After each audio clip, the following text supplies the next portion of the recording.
welcome back to Half of Heidi, or welcome to my channel in general if this is the first time you've dropped by.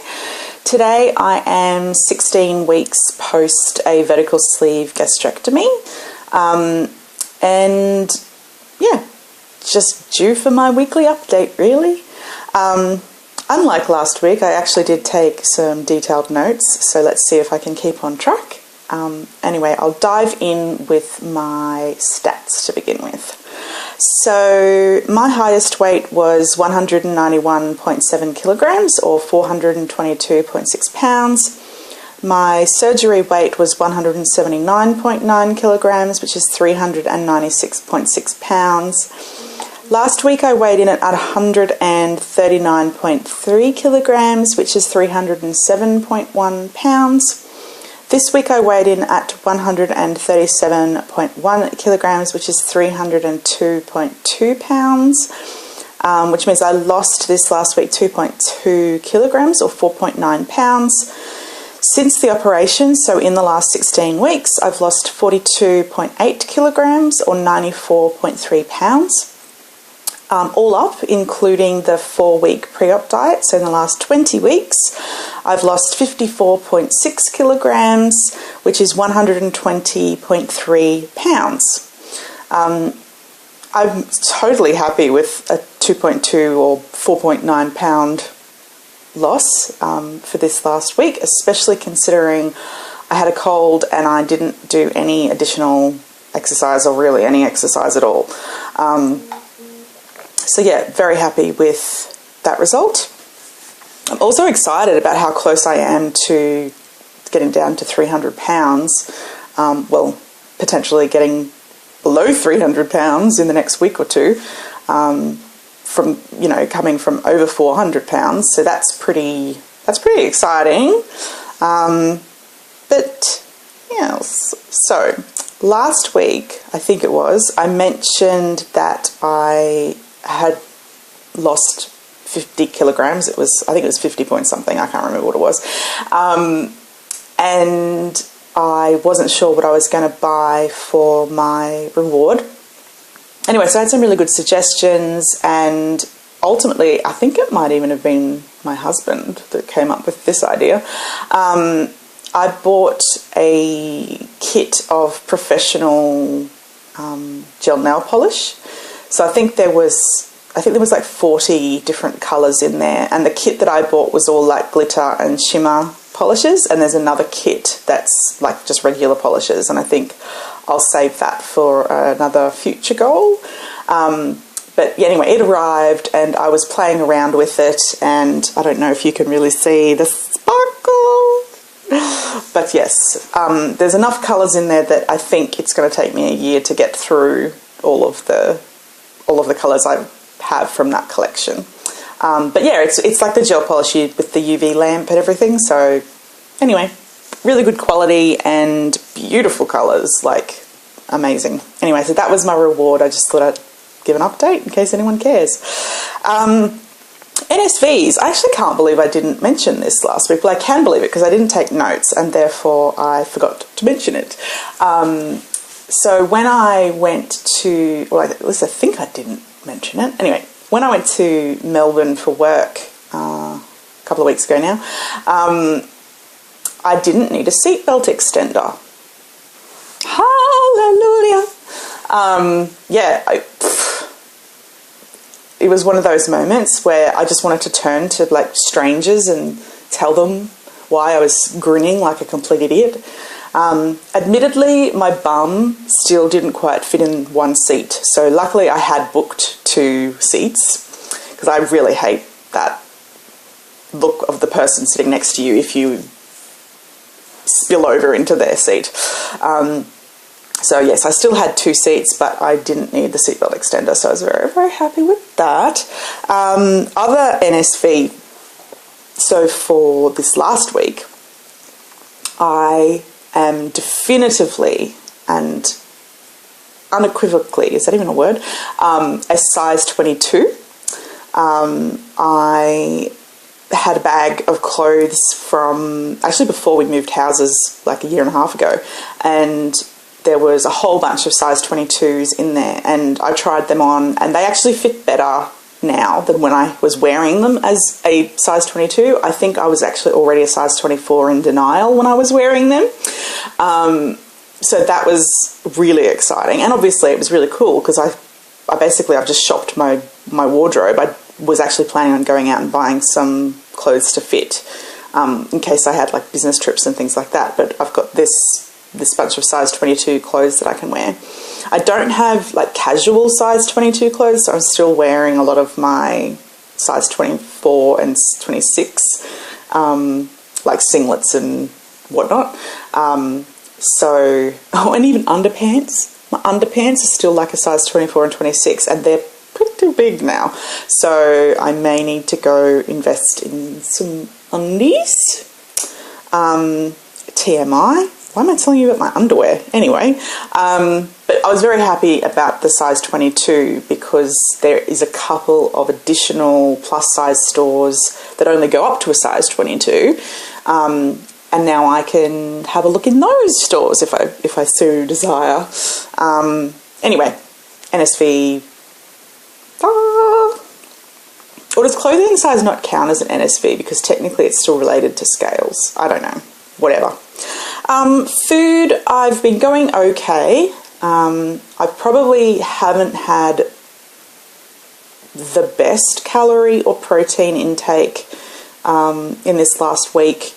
Protein, I'm just not selecting the right foods, and calorie, I'm not eating enough. This last week, I've just not been very hungry. I seem to have like this hunger window, and if I miss the window, I don't want to eat. And the hunger window lasts like 5 minutes. So if I go, I'll get something later, I'm not hungry, and then I just don't even think about eating. So, I'm not sure what, other than really planning ahead and making sure I have something ready, and as soon as hunger strikes, or, being really diligent in, okay, it's morning, what's for breakfast? Okay, now it's lunch, whether I'm hungry or not, here's lunch. I've got to put a bit of a plan in place, because I don't want to eat not enough, because not enough means I don't get enough protein. But also, it's just, and I think I mentioned this in my last video as well, when I'm eating a little bit less, I'm drinking more. So on that front, it's good because I'm feeling a bit more rehydrated. So, endless balancing act. I also had some sneaky carbs in the last couple of days. I bought a pre-made chicken and leek risotto from Woolworths, of all places, and it was so delicious. It was just like a small little tub. I think it was like 300 grams or something like that, and I split it out across like 4 meals. It was on special, and I was walking past it. It was an impulse buy, and I just really wanted it, so I got it. And I'm not going to beat myself up about it, because I also don't eat a whole bunch of stuff like chocolate and ice cream and sweets and cookies and whatever you name it. So the occasional carb, I'm just not going to beat myself up about it. And the fact that I ate such a small amount, like the actual quantity or grams of carbs that I got was really low. So I'm not going to beat myself up about it. Exercise, non-existent for this past week. Like I said, had a cold and just couldn't be bothered. Well, not even that. I just couldn't. I was just exhausted. You know how you get when you've got a cold. And I'm setting my exercise goals for this next week ahead, which I do from a Wednesday to a Tuesday now. And again, I'm really struggling to set a goal. And I think it's because I just feel really tired. And I think it's a combination of probably not getting enough calories and protein and iron and etc, etc. So I think I'm going to have to re-add my iron supplements into my diet because I was anemic pre-op. So considering my food has changed even more since then, I think there's a good possibility that I'm anemic again. So just to be safe, I will add iron back in. Hair loss. Okay, so ignoring the fact that I shared my hairball collecting habit, fetish, I don't know what to call it, with the world via my YouTube channel, I can confirm that this week I have definitely noticed more hair loss per day, or whatever you want to call it, than even last week. So the hair loss is real, and it is perfectly timed with the 15 weeks, which is what it is, timed with your hair cycle, your hair growth and loss cycle. So it was, from a science perspective, it was like a perfect timing. So I don't know when it will peak, though, in terms of loss, and then just sort of go back to normal. I do feel sad, though, like when I see the hair come out, because like I've been growing my hair for years, and I feel like it's just, oh, you poor hair, you were hanging in there for all these years, and sorry, see you later. And I mean, I know that follicle is going to sprout some more hair, and that hair is going to grow, and it'll take years for that hair to grow, and other hair will leave and depart, whatever. I know it's a coming and going cycle, but I don't know, I just sort of feel sad to say goodbye. Anyway, what an idiot. Total loser today. So, I don't know. I'm still getting more and more, paranoid that it's starting to get noticeable along my hairline. But again, I don't know if that's me, or if I get my hair dyed, and I don't know whether, because this is darker than my natural hair colour, I also get a little bit of regrowth, which is lighter, and therefore it kind of adds to the effect of it looking like my hair is not very dense, and my individual hairs are actually very fine. I just have heaps of them. So I don't know, I could just be paranoid, but I mean, like, soon I did that, like, it's left this sort of line in my hair. I don't feel like it was that bad previously, so I don't know. It could be my imagination, but I'm not sure. And I don't think other people are probably going to notice that. Maybe not. Maybe they will. I don't know. So the last thing I wanted to talk about was my mood and my bipolar, depression, and how all of that is going, to provide just a bit of a mental health update. So, I'm on daily medication for my bipolar, and if you haven't seen, my video, it was one of my first videos, it was really horrendous. I was talking about my, I guess, journey in my 20s, and sort of that period of diagnosing that I had bipolar and depression and all that kind of stuff. So I've actually been on medication for depression and bipolar for 10 plus years. And in the last 10 years, my weight has also been going up and up and up. And a lot of that is associated with my mental health and the side effects from the medications that I've been on, either now or in the past.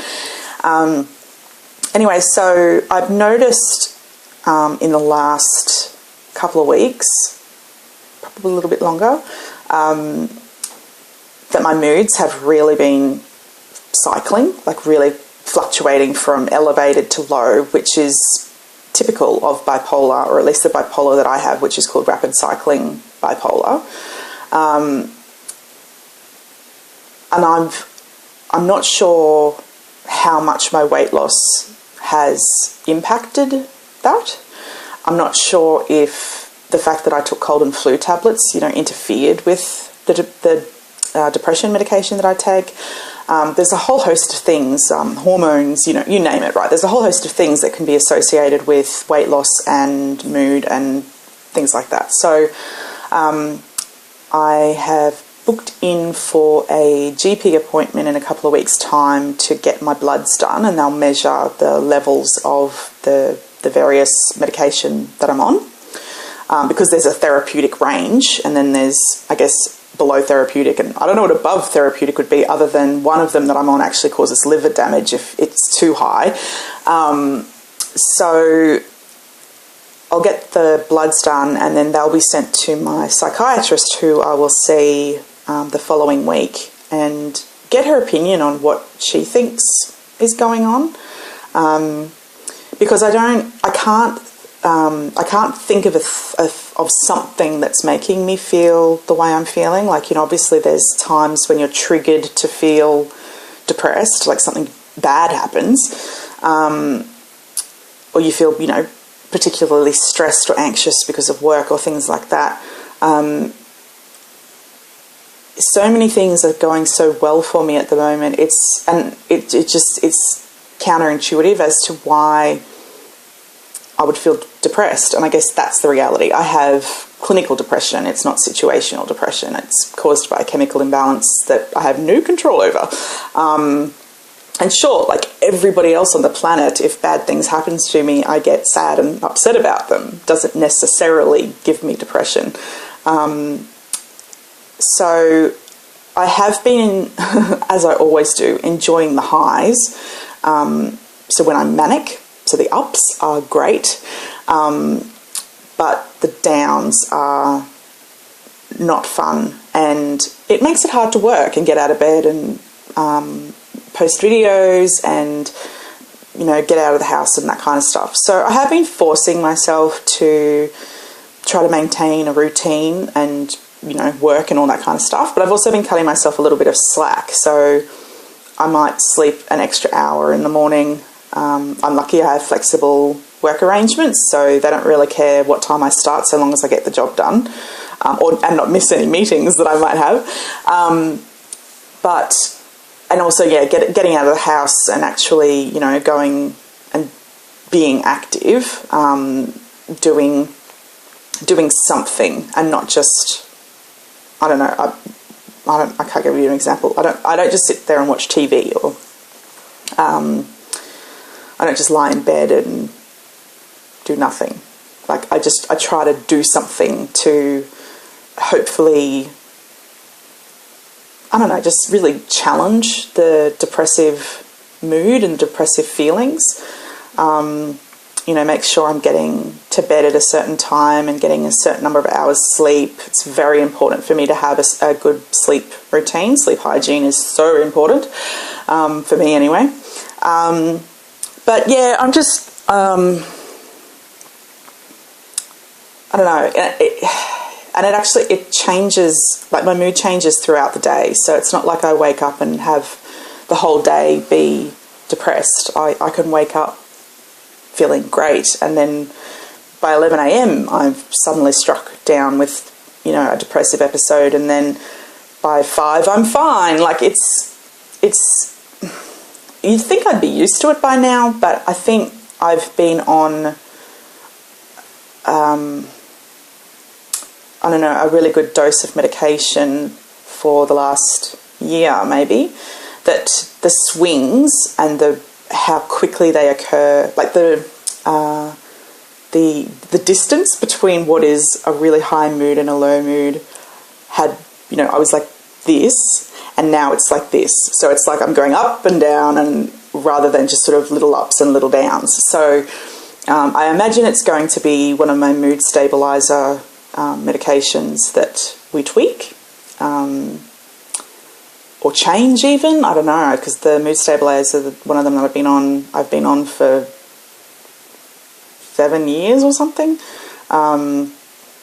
Anyway, I'm rambling. The whole point is just to say I'm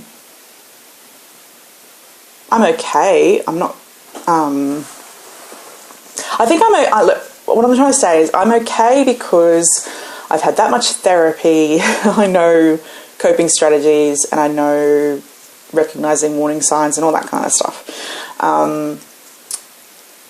And I've got an amazing husband who looks after me and, I don't know, cuts me some slack when I'm feeling depressed. I think I do annoy him when I'm feeling manic, because I'm very hyper and all up in his face. And yeah, I think that probably bothers him.